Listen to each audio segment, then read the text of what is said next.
တိုင်းနိုင်ငံများအတွက်ဆုတောင်းခြင်းဟန်ဂေရီနိုင်ငံအတွက်ဆုတောင်းပါရှင်ယောဟန်ခရစ်ဝင်အခန်းကြီး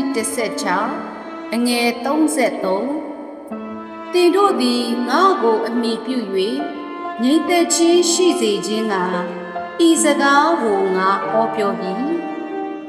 သင်တို့သည်ဤလောက၌ဆင်းရဲဒုက္ခကိုခံရကြလိမ့်မည်သို့တော်လည်းမစိုးရိမ်ကြနှင့်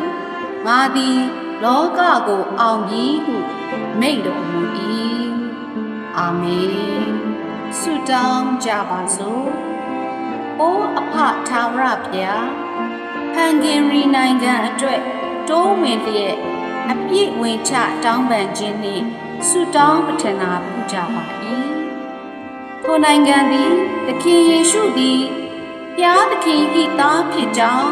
ယုံကြည်လက်ခံနိုင်သည့်ကျေးဇူးတော်ခံစားရရှိစေတော်မူပါအား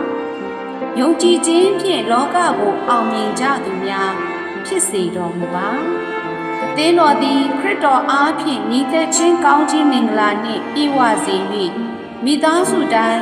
နှိမ့်ချခြင်းတစားဆင်နိုင်ပါမည်အကြောင်းသခင်ယေရှုနာမ၌ဆုတောင်းကြပါ၏အာမင်